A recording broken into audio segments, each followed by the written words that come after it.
নমস্কাৰ বন্ধু বান্ধৱীসকল, আহকচোন আজি ভিডিঅ'টো এনেকৈয়ে আৰম্ভ কৰোঁ।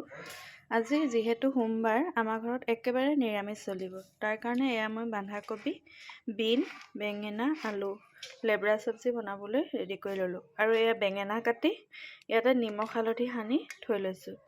আকৌ এখন কেঁচা চালাডৰ কাৰণে ৰেডি কৰি লৈছোঁ। এতিয়া আহকচোন বেঙেনাখিনি মই ফ্ৰাই কৰিবলৈ কিনো কৰোঁ। প্ৰথমতে এটা বাতি লৈ ইয়াতে মই অলপমান বেচন দি ফ্ৰাই কৰিম। বেচন অলপ দি দিলোঁ আৰু ইয়াত 2 চামুচ কৰ্ণফ্ল'ৰ দিম। কৰ্ণফ্ল'ৰটো দিলে খুব ধুনীয়া হয় খাবলৈ। চাওকচোন 2 চামুচ কৰ্ণফ্ল'ৰ দিলোঁ আৰু মছলা অলপমানটো দিবই লাগিব, নিদিলে ইহঁতে খাই বেয়া পাব। তাৰ কাৰণে দিম মই অলপমান জিৰা পাউডাৰ, ধনিয়া পাউডাৰ এইটো, আৰু জিৰা আৰু কালাৰৰ কাৰণে অলপ ৰেড চিলি দিম। ৰেড চিলি অলপ দিলোঁ,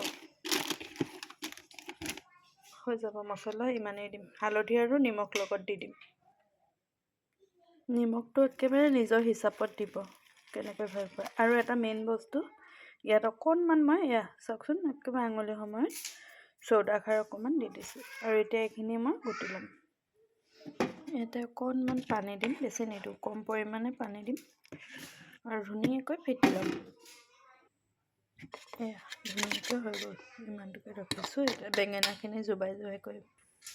কেৰাহীখন পাতি তেল গৰম হ'বলৈ দিলোঁ আৰু লগতে মই পিঁয়াজ দি দিছোঁ।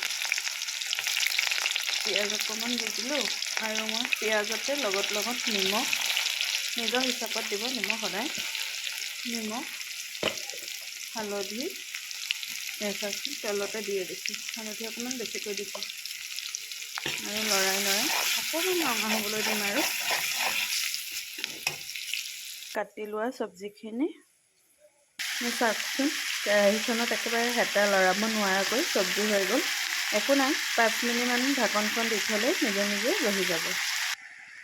এয়া চব্জি প্ৰায় হ'বলৈ লৈছে। এতিয়া আৰু মই ঢাকন নিদিওঁ, শুকাবলৈ দিম।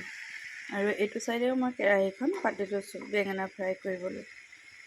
এয়া চাওকচোন, তেল গৰম হৈছে। এইফালে মই বেঙেনাখিনি বনাই লোৱা বেচনৰ হেৰিটোতে জোবাই দিছোঁ আৰু কেৰাহীত এইপিনে আকৌ চালাডটো কাটি কুটি মই ৰেডি কৰি ল'লোঁ।